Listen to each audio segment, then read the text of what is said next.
The pick is in for the Dallas Mavericks. I am Will Scott. You are watching Mavericks Today by Chat Sports. And the selection is Dereck Lively II, the Duke center. I think a lot of Mavs fans going to be thrilled with this selection.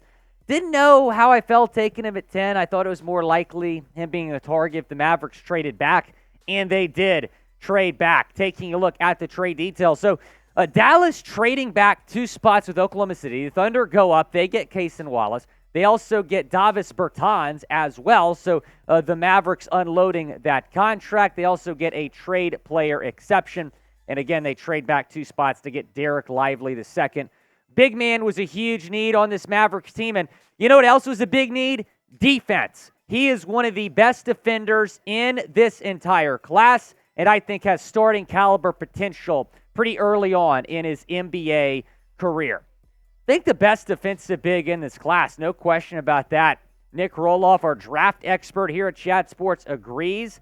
Will have an early role with his defense, but still needs to work on being a scoring threat. We'll break down his numbers at Duke here in a second. He kind of underwhelmed as a scorer, but as a defender, he exceeded expectations. Can create plays and dribble handoffs or as a mid-post passer. Really like this selection here for Dallas. They needed to go defense. They did here at pick number 12. Grade the pick here for the Dallas Mavericks. Type A, B, C, D, or F down in the comments section. I'm going to give it, and we'll do a draft grades video later, but I would give this an A-. I am very happy with this selection for the Mavericks. I think it makes a lot of sense. You could have gone Cam Whitmore. You could have gone, I know a lot of you wanted Taylor Hendricks. He was off the board at 9. But Dereck Lively II, when you look at his potential, it's very, very high. I think he's going to be a good player in this league. Grade the pick down in the comment section. Here's Kevin O'Connor's scouting report on Lively. Great finisher off rolls and cuts. He has soft hands for catching fastballs and the massive wingspan to catch passes above the rim. With bouncy athleticism, he's a constant lob threat in the half court. Though Duke doesn't run much pick and roll, that'll be his primary way to contribute at the next level. I mentioned the numbers a little bit earlier, and like I said, nothing crazy from a scoring perspective, just 5.2 points per game. But look at the blocks per game and look at the rebounds. This guy is a high-quality rim protector, high-quality rebounder. He did shoot nearly 66% from the floor, so it wasn't like this guy was missing shots. He was just on a loaded Duke team. The scoring chances weren't as high. If he can work on his scoring technique and his ability as a scorer at the next level, this guy can be a really good two-way player. But again, he's the best defensive big in this draft. The Mavs needed a big man. They got one in Dereck Lively II, the 7'1" center from Philadelphia, Pennsylvania, who spent 1 season at Duke. Be sure to subscribe because we're going to have you covered here on the channel off season long. That's the sub link right there, youtube.com/MavsTV. So make sure you hit that subscribe button. Also, turn on your notifications because I promise you the Mavs are not done making moves this offseason. Yeah, Dereck Lively is going to be awesome, but they still need a lot of help. Kyrie Irving, is he going to come back? We'll see. Free agency begins next Friday. So make sure you're subscribed, turn your notifications so you get an alert on your phone whenever we go live, whenever we put out a video. It's the best way to stay in the loop with our channel and with all Mavericks news and rumors. Dereck Lively II, one of the many guys that we talked about throughout this draft process, and his stock really rose in the last couple of weeks. If you look at a mock draft from even 2 weeks ago, this guy was supposed to go in the late teens. Not a whole lot of people thought he was going to be a lottery pick. But the more film you watch on him as a rim protector and just as a rebounder in general, I think that's what made scouts and front offices really value him. His stock went up significantly. There was some buzz about him being the pick at number 10. And I think for Dallas here, they saw an opportunity. Like, okay, Hendricks is off the board. We would have taken him. Dereck Lively might have been the backup plan to Taylor Hendricks. They knew he was going to be on the board a couple spots behind 10. They trade back with Oklahoma City. They unload the Bertans contract. They get a trade player exception in the process. So overall, a good trade here from Dallas. They would have taken Lively at 10 anyway. They trade back 2 spots. They get him at 12.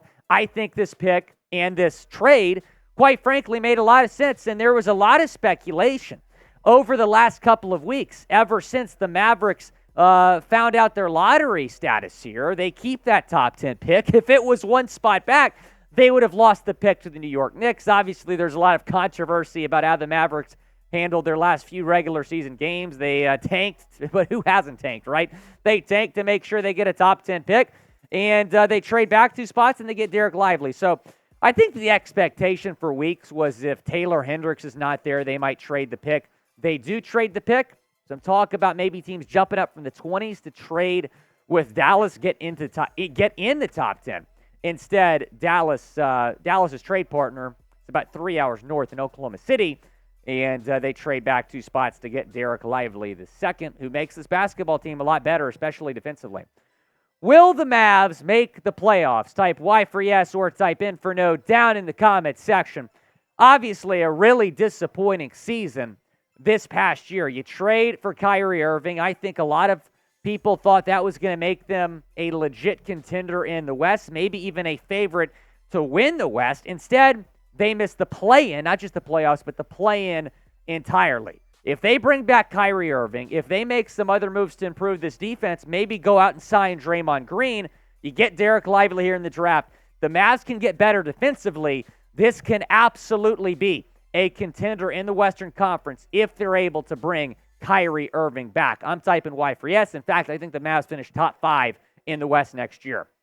Taking a look at the draft profile, they trade down to take Dereck Lively at number 12. They do not have a pick in the second round. So for now, and we've seen the draft, we've seen how crazy it can be. Things can change. But right now, Dereck Lively II is the lone Dallas Mavericks pick in the 2023 NBA draft. Jaden Hardy was the pick last year. They had 1 pick last year. You need some defensive help, right? You got that tonight in Dereck Lively. You needed some front court help. You need a ball handler as well. Kyrie Irving coming back would certainly help that need at the point guard position. I do believe he's going to come back. I do believe the Mavericks are going to be very aggressive here in free agency. Big summer. They'll try to re-sign Kyrie. You got to add pieces around Luka Doncic. In my opinion, Luka Doncic is a top 3 player in this league, if not the best player in this league. It's hard to say that's not Nikola Jokic right now. But Luka Doncic is right there, right next to Giannis and Jokic as being the best players in this league. You got to capitalize on those prime years, get him some help, try to build a contending team around him. Bobby Marks saying this: the cap clearing move leaves the Mavericks with $86 million in guaranteed salary. The number increases to $93 million if the Reggie Bullock contract is guaranteed. However, Dallas is over the $136 million cap because of the Kyrie Irving free agent hold. So that's going to be interesting to follow here in the next couple of weeks, that cap situation. Tim McMahon followed with this: Mavs will now have the full mid-level exception as well as a $17 million trade exception. Full mid-level exception should be particularly useful in adding a rotation player. And he checked with Bobby Marks. Bobby Marks knows his stuff. There's no question about that. What's your confidence level in the Mavericks re-signing Kyrie Irving? Now that we know the Mavericks draft pick, that is going to be the top priority here for that front office. Nico Harrison, Mark Cuban, etc. Will they bring Kyrie Irving back? What's your confidence level? We're live right now on our Chat Sports main channel, breaking down every single pick. Even though the Mavs draft is over for now, you still want to follow our coverage here on Chat Sports. That's the sublink. Go to youtube.com/chatsportstv to join our coverage over on our main channel.